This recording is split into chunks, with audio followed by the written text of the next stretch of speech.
To our next video. आज हम exercise 1.3 शुरू करने वाले हैं।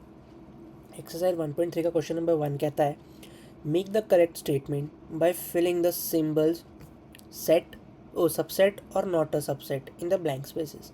राइट, हमें सेट है या नहीं, सबसेट है कि नहीं है ये बताना है और ब्लैंक स्पेसेस में हमें ये भरना है। सो शुरू करते हैं हम अपना जो भी ये है ब्लैंक स्पेसेस भरना। सो पहला है, दो सेट्स हमें गिवन है 2 3 4 एंड 1 2 3 4 5।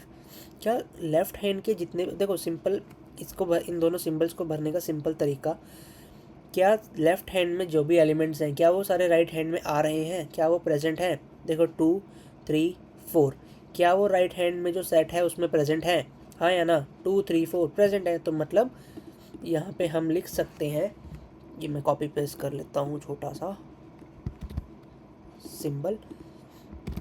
तो हम यहाँ बोल सकते हैं कि 2 3 4 इज सबसेट ऑफ 1 2 3 4 5। ठीक है, सिंपल। नाउ सेकंड पार्ट क्या कहता है अपने को, एक सेकेंड। सो सेकंड पार्ट क्या कहता है अपने को, ए बी सी डी। क्या ए बी सी डी जो है उसमें जो लेफ़्ट हैंड पे है, क्या वो राइट हैंड पे भी अवेलेबल है? आप खुद ही बताओ, क्या जो लेफ़्ट हैंड पे अवेलेबल है क्या वो राइट हैंड पे अवेलेबल है? ए बी सी है, बी है, लेकिन ए तो नहीं है ना, तो यहाँ पे क्या आएगा, नॉट अ सबसेट। ठीक है। नाउ थर्ड पार्ट, अब वो कहता है एक्स एक स्टूडेंट है of class 11th of your school. आपकी क्लास में एक्स का मतलब क्या, कुछ भी हम मतलब एक वेरिएबल की तरह मान लेते हैं इसे। X is a student of your class 11th of your class, मतलब आपकी क्लास में, आपके स्कूल में जो क्लास 11th है उसके बच्चे हैं एक्स। नाउ राइट हैंड पे क्या कहता है, x is a student of your class. क्या जो कैटेगरी लेफ्ट हैंड पे आ रही है क्या वो उसके अंदर वो राइट हैंड वाली कैटेगरी के अंदर आ रही है? अब देखो, जो बच्चे क्लास 11th के अंदर हैं, हम ये भी तो कह सकते हैं कि वो आपके स्कूल के अंदर है ना। डिफरेंट तो नहीं हुआ ना, आपकी जो क्लास के अंदर बच्चे हैं वही आपके स्कूल के अंदर भी, एक ही बात है। लेकिन उल्टा नहीं हो सकता, जो आपके स्कूल, ज़रूरी नहीं है ना जो बच्चे आपके स्कूल के अंदर हो वो क्लास 11th के अंदर ही हो, लेकिन ये तो ज़रूरी है ना जो बच्चे क्लास 11th के अंदर है वो आपके स्कूल के अंदर होंगे ही होंगे, है ना। सो इसलिए हम इसको कहेंगे कि ये भी एक सबसेट है। ठीक है, so it is also a subset. Now next fourth part, x is a circle in a plane and right hand पे क्या कहता है, x is a circle in the same plane with the radius 1 unit. वो कहता है एक unit का radius है और दूसरी साइड कहता है एक्स एक सर्कल है। सिमिलरली जिस तरह हमने थर्ड एग्जांपल देखा ना, ये उसी तरह हम ना एक काम करते हैं, एक छोटा सा सर्कल ड्रॉ करके देख लेते हैं। यहाँ पे ये नेक्स्ट पार्ट का है। वो कहता है एक प्लेन है, हम पहले एक प्लेन बना लेते हैं। ये एक प्लेन है आपके पास, ठीक है। अब वो कहता है इसके अंदर एक सर्कल है। सबसे पहली स्टेटमेंट क्या बोली उसने, अगर आप देखो third part, x is a circle in a plane. ये प्लेन है, एक्स एक सर्कल है, ये रहा। ठीक है, हम इसका कलर चेंज कर लेते हैं, कुछ ऑरेंज कर लेते हैं। ठीक है, ये एक सर्कल है थोड़ा मोटा। ठीक है, इसके बाद वो कहता है कि x is a circle in the same plane with radius 1 unit. अब वो कहता है x वो एक और सर्कल है, हमने एक और सर्कल बना लिया, मान लेते हैं वो यहाँ हो सकता है। और वो कह रहा है कि जो इसकी जो रेडियस है ना वो 1 यूनिट है, रेडियस जो है वो 1 यूनिट है, 1 यूनिट की रेडियस है। अब देखो ये दो सर्कल हो गए। पहली लेफ्ट हैंड पे क्या कंडीशन थी अपनी, x is a circle in the plane, ये होगी, और x is a circle in a plane with 1 radius unit. अब हो सकता है कि ये इसके अंदर आ जाए, लेकिन हो सकता है कि इसके अंदर ना भी आए। क्या पता ये इसके अंदर हो, क्या पता ये इसके अंदर ना हो। उसने तो बोला ना प्लेन के अंदर है, लेकिन प्लेन तो यहाँ से लेके यहाँ तक है ना, पूरा ये पूरा प्लेन है ना। सो इट इज़ नॉट मैंडेटरी कि वो इसके अंदर आए या ना आए। ठीक है, हाँ, लेकिन अगर ये उल्टा होता, मान लेते वो बोलता कि एक्स एक सर्कल है एक प्लेन के अंदर, इसके रेडियस ही 1 सेंटीमीटर है, 1 यूनिट है। और वो दूसरी साइड कहता कि एक्स एक सर्कल है, क्या वो सेम उसके अंदर आता, तो मतलब यहाँ पे हम बोल सकते थे कि सबसेट होता। मैंने शुरू में बताया कि जो लेफ्ट हैंड वाली चीज़ है वो राइट हैंड के अंदर आनी चाहिए, मतलब काइंड ऑफ अंदर आनी चाहिए, है ना। लेकिन क्या लेफ्ट हैंड की चीज़ें राइट हैंड के अंदर आ रही है? नहीं आ रही, लेकिन लेफ्ट हैंड के अंदर आ सकती है। मतलब ये उल्टा होता तो हो सकता था, लेकिन अभी ये नहीं है। ठीक, सो अभी हम क्या बोलें, कौन सा पार्ट था ये, 1 2 3 फोर्थ पार्ट ना, हाँ। सो ये हो गया आपका not a subset. Now move on to the part number 5। X एक ट्राइंगल है एक प्लेन के अंदर, और सिमिलरली सर्कल वाले एग्जांपल आ गया, और एक्स इज अ रेक्टेंगल है एक प्लेन के अंदर। ये मैंने एग्जांपल बना के रखा है, एक प्लेन है, मान लेते हैं एक्स एक ट्राइंगल है, ये ट्राइंगल मैंने बना दिया। वो कहता है एक्स ही एक, दूसरा का पार्ट क्या कहता है वो, कि एक्स एक रेक्टेंगल है, सॉरी वो गलत डायग्राम है, सॉरी वो 6 का है। हाँ, एक्स एक ट्राइंगल है एक प्लेन के अंदर, इसी प्लेन की हम बात कर लेते हैं। चलो इसको हटाते हैं, इसको हटाते हैं, और हम इसको भी, अरे हट जा, इसको भी हटा देते हैं।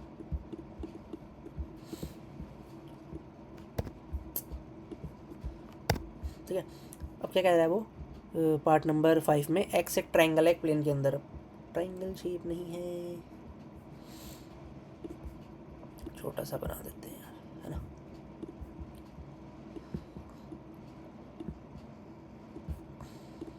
मान लेते हैं एक्स एक ट्राइंगल आ गया, ठीक है, और दूसरी तरफ वो कह रहा है कि एक्स एक रेक्टेंगल भी, इसको रेक्टेंगल मान लेना प्लीज़, है ठीक है, इसको रेक्टेंगल मान लेना। अब वो कहता है क्या अच्छा देखो, क्या लेफ्ट हैंड वाली चीज़ राइट हैंड के अंदर आ रही है? क्या एक्स एक ट्राइंगल है, तो क्या ट्राइंगल के अंदर रेक्टेंगल आ रहा है? नहीं आ सकता है, नहीं आ सकता। तो मतलब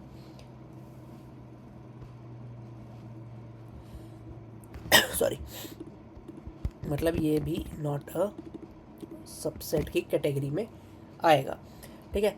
now part number 6। Part number 6 क्या कहता है, एक्स एक इक्विलेटरल ट्राइंगल है प्लेन के अंदर, और एक्स एक ट्राइंगल है सेम प्लेन के अंदर। ये वाली फिगर देख लो, एक्स एक इक्विलेटरल ट्राइंगल है एक प्लेन के अंदर, ये रहा, अगर मान लो अब इसको प्लेन मान लो, प्लेन के अंदर एक इक्विलेटरल ट्राइंगल है, और एक्स उसने बोला है एक्स एक ट्राइंगल है सेम, उस प्लेन के अंदर ट्राइंगल भी है। तो वो हो भी सकता है कि वो अंदर है, नहीं भी हो सकता अंदर है, लेकिन इक्विलेटरल ट्राइंगल है ना, इक्विलेटरल ट्राइंगल बड़ा है और ट्राइंगल छोटा है, तो मतलब ये सबसेट होगा।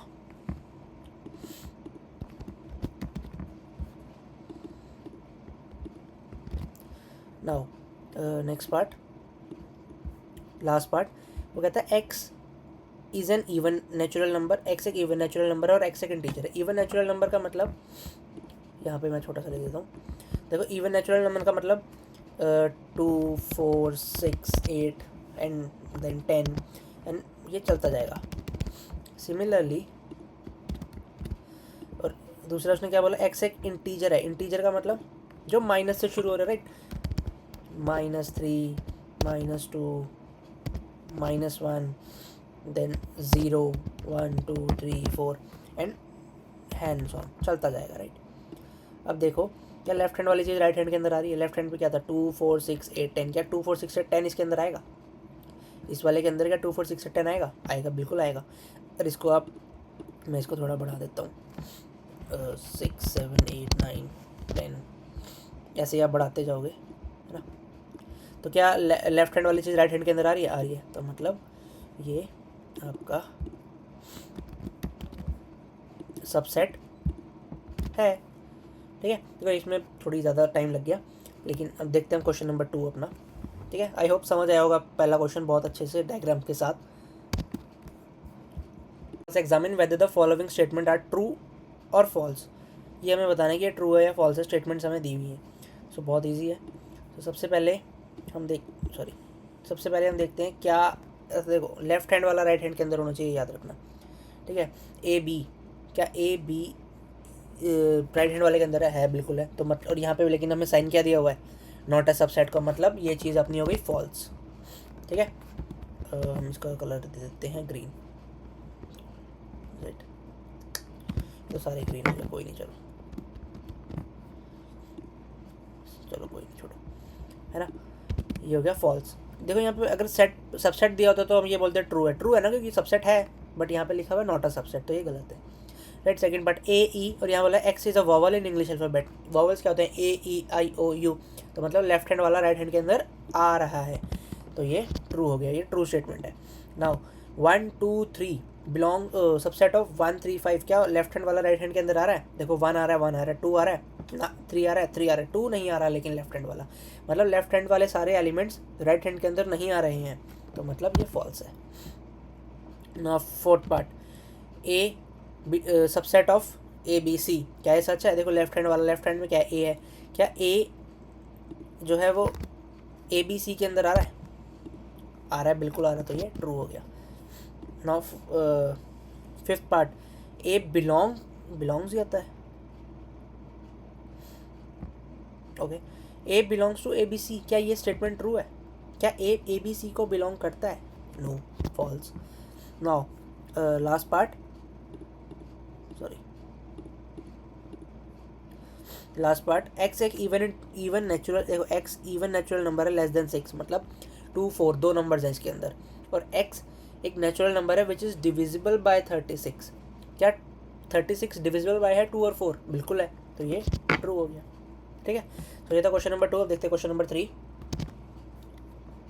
सो क्वेश्चन नंबर 3 एक्सरसाइज 1.3 का, लेट ए हमें दिया हुआ है 1 2 एंड देन 3 4 में देखो आपको अलग से कर्ली ब्रेसेस में दिया हुआ है, मतलब वो कहीं ना कहीं उसको बिलोंग करता है लेकिन उसका जो है सबसेट नहीं है। ठीक है, ये चीज़ ध्यान रखना, जब ऐसे कर्ली ब्रेसेस में दिया हुआ उसका मतलब है कि वो उसे बिलोंग करता है लेकिन वो उसका सबसेट नहीं है। Which of the following statements correct and incorrect and why, अब हमें ये बताना है। ठीक है, तो शुरू करते हैं अपना क्वेश्चन, चल जा। हाँ, तो देखो 3 4 सबसेट ऑफ ए, फॉल्स। क्यों? मैंने अभी बताया, क्योंकि वो कर्ली ब्रेसेस में अलग से दिया हुआ है, मतलब वो बिलोंग करता है लेकिन वो सबसेट नहीं है।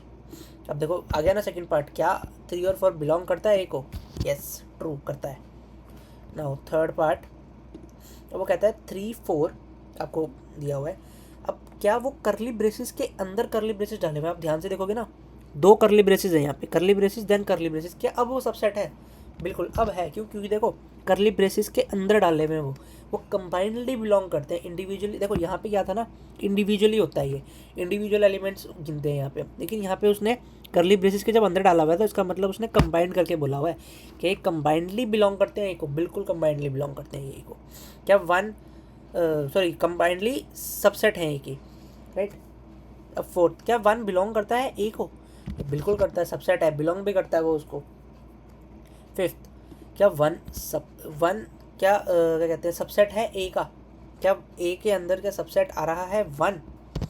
एक सेकेंड, क्या 1 सबसेट है ए का? देखो एक चीज़ याद रखना, जो भी चीज़ बिलोंग करती है ना एक सेट को, वो कभी भी उसकी बिलोंग करती है ना एक सेट को, वो सबसेट नहीं हो सकती। मतलब अब देखो 1 बिलोंग ज़रूर करता है ए को लेकिन वो उसका सबसेट नहीं हो सकता। 1 can never be a subset of A. ठीक है, ये बात याद रखना। नाउ सिक्स्थ पार्ट है दैट 1 2 5, क्या ये सबसेट है ए के? 1 2 5, हाँ बिल्कुल ये कंबाइंडली सबसेट है ए के।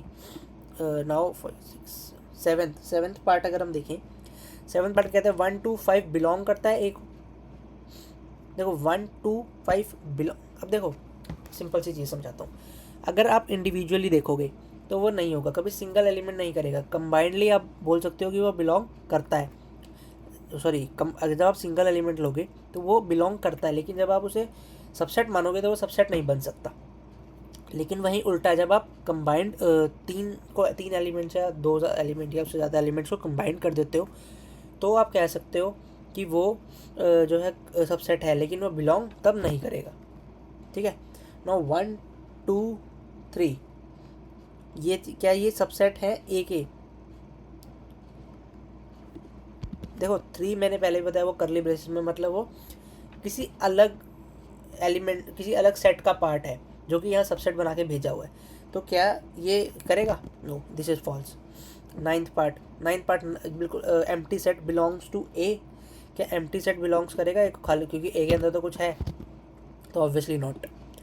10th पार्ट, क्या वो सबसेट होगा ए का?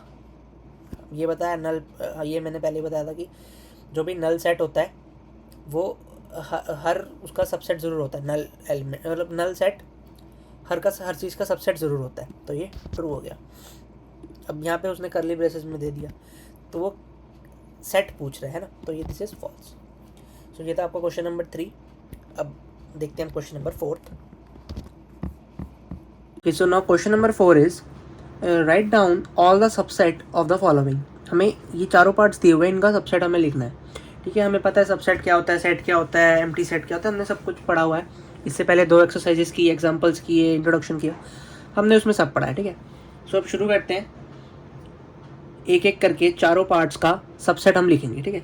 तो सबसे पहले क्या है, ए का सबसेट हमें लिखना है। देखो सबसेट वैसे तो हमें पता है क्या होता है कि अगर 2 सेट्स गिवन है, फॉर एन एग्जांपल हमें 2 सेट्स गिवन है ए और बी, तो A is a subset of B जब all the elements of A is in the B, right. ये सबसेट होता है बेसिकली। बट यहाँ पे हमें कैसे करना है क्वेश्चन, ये हम देखते हैं। फर्स्ट क्या है, ए एक सेट है जिसके अंदर एक एलिमेंट है ए, ठीक है। अब इसको कैसे करेंगे, देखो ए, अब हमें ये चीज़ पता है कि ये चीज़ हमेशा इन द माइंड रखना कि जो भी सेट होता है ना उसका एक सबसेट एम्प्टी सेट ज़रूर होता है। मतलब जो भी सेट है, जैसे ए एक सेट है, इसका एक सबसेट जो है वो एम्प्टी सेट ज़रूर होगा, ठीक है। और एक ये खुद होगा, एक ये खुद भी होगा, ठीक। नाउ सेकंड पार्ट यहाँ पे कर रहा हूँ मैं, second part is A B, A और बी सेकंड पार्ट है हमारे पास। अब देखो ए बी का सबसेट क्या होगा, ए बी का सबसेट सबसे पहले जैसे मैंने बोला नल सेट एम्प्टी सेट तो होगा ही होगा, लेकिन इसके साथ साथ क्या होगा, ए बी इसका एक सबसेट होगा, बी भी इसका एक सबसेट होगा, ए बी भी इसका एक सबसेट होगा, ठीक है। ये चीज़ ध्यान रखोगे, क्या नल सेट एम्प्टी सेट तो होगा ही एक सबसेट, लेकिन ए इंडिविजुअली, बी इंडिविजुअली और ए बी कंबाइंड, ये इसका सबसेट होगा। नाउ थर्ड क्या कहता है, 1 2 3, थर्ड ये है 1 2 3, इसका हमें सबसेट बताना है। तो जैसा हमने सेकंड पार्ट किया वैसे ही हम करेंगे। सबसे पहले क्या, नल सेट, देन फिर 1, देन फिर 2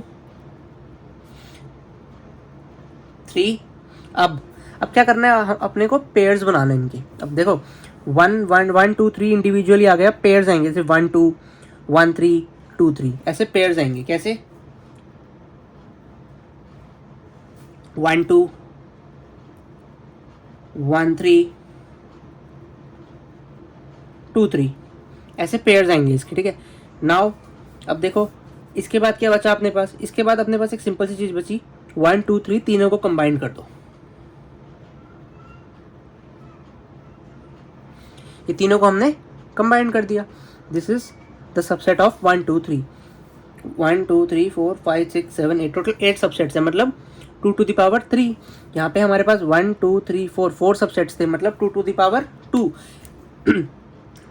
सिंपली निकालने के लिए देखो क्या हम वो लगा सकते हैं formula, total number of subset निकालेंगे 2 to the power total number of elements. जैसे यहाँ टोटल नंबर ऑफ एलिमेंट्स कितने हैं, 2, तो 2 to the power 2 is equals to 4। यहाँ टोटल एलिमेंट्स कितने हैं, 3, 2 to the power 3 is equals to 8। Total elements कितने हैं, 1, 2 की पावर 1 is equals to 2। Similarly part fourth है, फोर्थ बड़ा इंटरेस्टिंग है, नल सेट ही दिया हुआ है अपने को, नल सेट ही दिया हुआ। नल सेट का क्या होगा, नल सेट का जो सबसेट होगा वो खाली नल सेट ही होगा और कुछ नहीं हो सकता, ठीक है। सो अब देखते हैं क्वेश्चन नंबर 5। क्वेश्चन नंबर 5 है हमारे पास, वो कहता है how many elements has P A if A is equals to null. P A हमने पढ़ा था इंट्रोडक्शन में, क्या होता है, पावर सेट होता है। पावर सेट क्या होता है, जैसा अभी हमने क्वेश्चन नंबर 4 में देखा। क्या देखा क्वेश्चन नंबर 4 में, दिखाते हैं अभी आपको दोबारा। देखो हमने क्या किया, सिंपली इनके एक तरह से सबसेट से निकाले, उनको पावर सेट भी आप कह सकते हो। कि जैसे हमने 1 2 3 को, ये रहा 1 2 3 को पहले नल कर दिया, देन 1 2 3 1 2 1 3 2 3, यही पावर सेट होते हैं।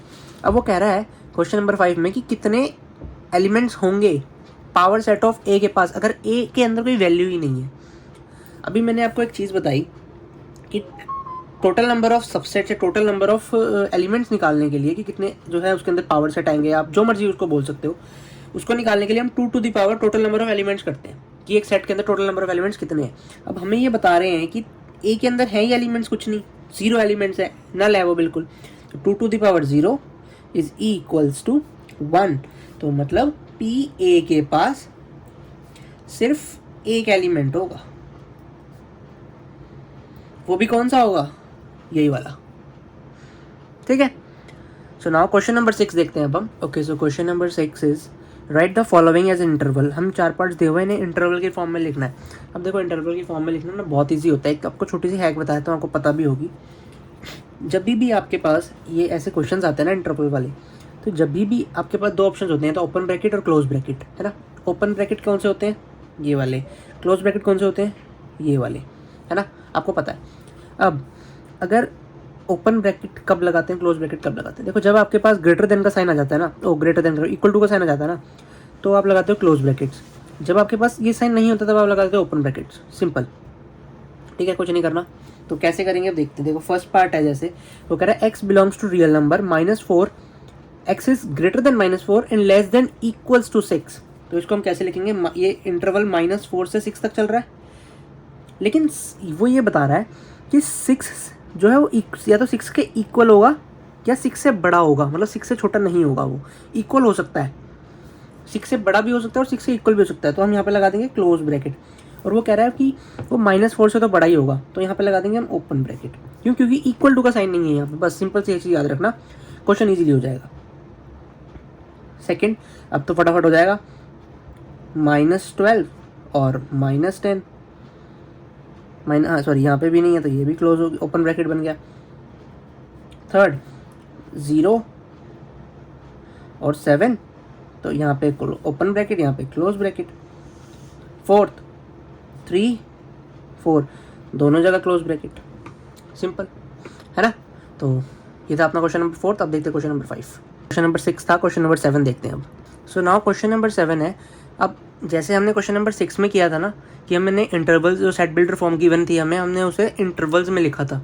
अब यहाँ पे हमें इंटरवल्स गिवन है, हमें इसे सेट बिल्डर फॉर्म में लिखना है। वो कैसे लिखेंगे देखते हैं। देखो सबसे पहले हमें ये तो पता है कि जहाँ पे इक्वल टू का साइन आता है वो क्लोज ब्रैकेट्स लगते हैं, जहाँ इक्वल टू का साइन नहीं आता वहाँ पे ओपन ब्रैकेट्स लगते हैं। तो अब यहाँ से हम ये चीज़ तो पता लगा सकते हैं इजीली कि कहाँ पे इक्वल टू का साइन लगेगा, कहाँ पे नहीं लगेगा। सो हम सेट बिल्डर फॉर्म बनाना शुरू करते हैं। कैसे बनाएंगे, देख पहले तो इसकी बनाते हैं हम। सिमिलरली एक्स ही लेंगे हम, X belongs to real number ही जाएगा, ठीक है, x belongs to real number जाएगा। और कहाँ से कहाँ तक जाएगा, -3 से x 0 तक जाएगा, ठीक है। अब साइन देखते हैं, साइन यही वाले लगेंगे, ऐसे ही लगते हैं ना, बट यहाँ पे अब देखो ओपन ब्रैकेट्स है तो इक्वल टू का साइन आएगा, नहीं आएगा। This is how we create set builder form from interval. Now second, यहाँ पे देखो दोनों ही क्लोज ब्रैकेट्स हैं, वी हैव क्लोज ब्रैकेट्स है। So what will do, x similar, format same रखो पूरा, कोई वो नहीं है। कहाँ से, 6 से 12 तक, क्या एक्स, यहाँ पे आप एक्स की जगह कुछ भी ले सकते हो, एक्स की जगह ए ले लो, बी ले लो, सी ले लो, डी, कुछ कोई भी वेरिएबल आप ले सकते हो, ऐसा कुछ नहीं है। और ये तो सिंबल ऐसे ही रहते हैं, क्योंकि ऑब्वियसली यहाँ पे छोटी वैल्यू आती है, यहाँ पे बड़ी वैल्यू आती है। बड़ी इन द सेंस कि जो एक्स से बड़ी होगी वो राइट हैंड पे आएगी, जो एक्स से छोटी होगी वो इस साइड आएगी, लेफ्ट हैंड पे। तो अब यहाँ पे क्लोज ब्रैकेट्स हैं, तो ये इक्वल टू का साइन आपने लगा दिया, इसके साथ इक्वल टू का साइन होता है। सिमिलरली अब ये रहा next part, x belongs to R, 6 12, यहाँ पे क्लोज ब्रैकेट्स किस साइड, इस साइड है, इधर नहीं है तो हो गया। Now fourth part, x belongs to R -23, x close bracket इस साइड नहीं है, इस साइड है, तो ये रहा, हो गया। That's it, question number 7। अब देखते हैं क्वेश्चन नंबर 8। सो क्वेश्चन नंबर 8 है, what universal set would you propose for each of the following. हम क्या यूनिवर्सल सेट प्रपोज करेंगे हर दोनों पार्ट्स के लिए। मैंने आंसर भी साथ साथ लिख दिया, थियोरेटिकल बेस आंसर से। The set of right triangles, right triangles के सेट को हम किस तरह प्रपोज करेंगे एज अ यूनिवर्सल सेट।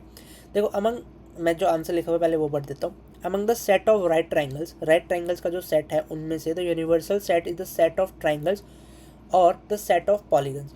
जो भी ट्राइंगल्स का सेट बनेगा ना, जैसे 1 ट्राइंगल, 2 ट्राइंगल, 3 ट्राइंगल, उन्हीं सबके जो ट्राइंगल्स का जो मतलब आप कह लो ग्रुप जो बनेगा ना, वही आपका universal set. Obviously universal set क्या होता है, अगर नंबर्स दिए अपने पास तो सारे नंबर्स कंबाइंड होकर जो बनते हैं वो यूनिवर्सल सेट होता है। सिमिलरली ट्राइंगल्स में भी होगा, जब सारे ट्राइंगल्स मैच मिल जाएंगे एक तरह, उन्हें एक ही क्या बोल सकते हैं उसे, अब एक ही बॉक्स के अंदर अगर मान लेते हैं हम पे ट्राइंगल्स हैं, अगर मान लेते हैं हम पे 100 ट्राइंगल्स है, अगर हमने उसे एक ही बॉक्स के अंदर डाल दिया तो वो यूनिवर्सल ट्राइंगल्स हो गए ना, यूनिवर्सल सेट हो गया उनका, ठीक है। Similarly the set of isosceles triangles, among the sets of isosceles triangle the universal set is the set of a triangle और द सेट ऑफ पॉलीगन और set of 2 dimensional figures. Similarly जो ए की बात है वही बी की बात हो गई कि अगर हम उनका ग्रुप बना देंगे, उनको कंबाइन कर देंगे, उनको एक साथ ले आएंगे, तो वो उसका जो है यूनिवर्सल सेट बन जाएगा। ठीक है, so this is your question number 8। अब देखते हैं क्वेश्चन नंबर 9 जो कि लास्ट क्वेश्चन है अपना।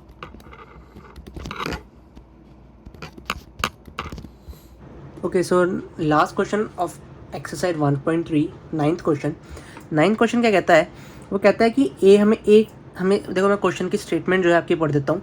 Given the sets A is equals to 1 3 5, B is equals to 2 4 6 and C is equals to 0 2 4 6 8, which of the following may be considered as universal set S for all the 3 sets A, B and C।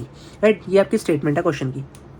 मैंने जो question में main चीज़ें वो लिख ली है ताकि ज़्यादा खज्जल ना हो आप लोग भी, मैं भी।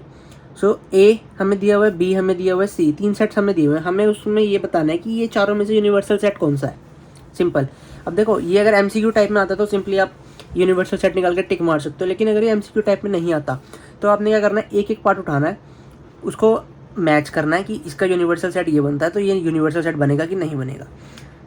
बट एक एक सेट उठा के आप ये कर सकते हो। अब हम कैसे करते हैं, हम डायरेक्ट करेंगे, मतलब हम एक यूनिवर्सल सेट बनाएंगे, मैच करके टिक मार देंगे। हम इसको MCQ की तरह ट्रीट करते हैं। ठीक है, so now A B C हमें 3 गिवन है। ठीक है, तो अब इसका यूनिवर्सल सेट क्या बनेगा बताओ। देखो, A अपने को गिवन है,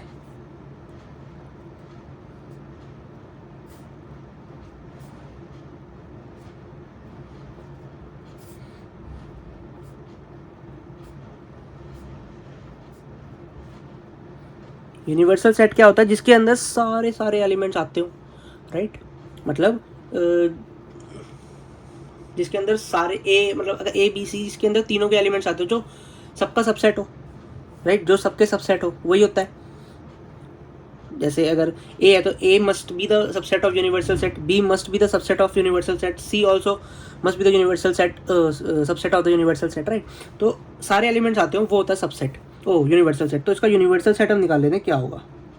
देखो, यूनिवर्सल सेट कैसे निकलेगा, सबसे पहले हम सभी का एक एक एलिमेंट को डुप्लीकेसी नहीं करनी, सिंगल एलिमेंट उठाते हैं और यूनिवर्सल सेट में डालते जाते हैं। सबसे पहले C, देखो सबसे पहले 1 छोटा है अपने पास, लेकिन 1 से छोटा कुछ है, 0 मिल गया। अब देखो, 0 के बाद 1 के बाद 2 आता है, 2 इसके पास भी है, इसके पास भी है, बट हम एक बार ही लिखेंगे। ठीक है, और हम क्या करेंगे, ताकि हमें याद रहे तो हम छोटा काटते जाएंगे इसे ना, ताकि हम थोड़ा सा याद रख सकें कि हमने कर लिया। ठीक है, 2 के बाद कहते हैं 3 है, ये रहा। 3 के बाद 4 ढूंढो, 4 इसके पास भी है, इसके पास भी है, तो एक ही बार आएगा। 5 ढूंढो, 5 ये रहा, 3 हो गया ना, 5 भी हो गया। 6 ढूंढो, 6 इसके पास भी है, इसके पास भी है, 6 आ गया। 7 ढूंढो, 7 कहीं नहीं है। 7 के बाद 8 ढूंढो, 8 ही रहा। 0 1 2 3 4 5 6 8, हम कहीं शायद कुछ मिस कर रहे हैं। हाँ, अब देखो, हमारे पास इन तीनों का जो कंबाइन करके यूनिवर्सल सेट बना, देखो ये यूनिवर्सल सेट इन तीनों का है। सबसे पहली बात, इन तीनों A B और C का यूनिवर्सल सेट है। A B C का यूनिवर्सल सेट क्या बना, 0 1 2 3 4 5 6 7 0 1 2 3 4 5 6 8। ठीक है, ये बना A B C का। लेकिन हम ये नहीं, जब तक हम क्या पता और भी एलिमेंट्स हो, हमें खाली A B C दे रखे हो, हम ये नहीं कह सकते ना कि ये पूरा यूनिवर्सल सेट है। तो इसके लिए हम क्या करेंगे, इसको ना एक एक करके मैच करते जाएंगे, क्या ये कहाँ पे सेटिस्फाई कर रहा है। देखो, हम पे जो यूनिवर्सल सेट है उसके एलिमेंट्स हमने देखने कि कौन से पार्ट में सारे अवेलेबल हैं। सो अब देखते हैं, देखो पहले से कंपेयर करते हैं। तो 0 है, 1 है, 2 है, 3 भी है, 4 भी है, 5 भी है, 6 भी है, लेकिन 8 नहीं है। तो 8 यूनिवर्सल सेट नहीं बन सकता, क्योंकि अगर तीनों को कंबाइन करेंगे तो यूनिवर्सल सेट ये बनना चाहिए, मतलब ये सारे एलिमेंट्स अवेलेबल होने चाहिए, लेकिन इनमें से 8 तो है ही नहीं, तो फर्स्ट पार्ट तो नहीं बन सकता। सेकंड की बात करें, वो तो कह रहे है ही नहीं कोई एलिमेंट, तो ये तो बिल्कुल नहीं है। थर्ड की बात करें तो देखो, थर्ड देखते हैं, थर्ड से पहले 4 देखते हैं। 1 0 नहीं है, देखो 0 ही नहीं है। एट द एंड आंसर क्या बचा, थर्ड वाला, मतलब थर्ड यूनिवर्सल सेट है। बट फिर भी हम एक बार देख लेते हैं। 0 है, 1 है, 2 है, 3 है, 4 है, 5 है, 6 है, 7 भी है, 8 भी है। अपना काम हो गया, अपने को 0 से लेके 7 के अलावा 8 तक सारे मिल गए। 7 एक्स्ट्रा है, बट क्यों नहीं हो सकता यार, यूनिवर्सल सेट तो बन सकता है ना। ये अगर इसको मान लेते हैं, let's take it as a Z, तो क्या Z सबसेट होगा यूनिवर्सल सेट का? बिल्कुल होगा। अगर ये ही मान लेते हैं अगर यूनिवर्सल सेट है, तो Z के सारे एलिमेंट्स थर्ड वाले के अंदर है ना, तो मतलब third is our answer. Third एक यूनिवर्सल सेट बन सकता है A, B और C का। ठीक है, thank you so much for listening my voice. I hope आपको 1.3 समझ आई होगी। नहीं समझ आई तो आप कमेंट कर सकते हो, ईमेल आईडी गिवन है, उस पर आप पूछ सकते हो, या फिर इंस्टाग्राम पे जाकर DM कर सकते हो, इंस्टाग्राम पे फॉलो भी कर सकते हो। सब्सक्राइब कर लेना प्लीज़ चैनल को, और लाइक भी कर देना, और अपने दोस्तों के साथ शेयर भी कर देना। Thank you so much for listening my voice.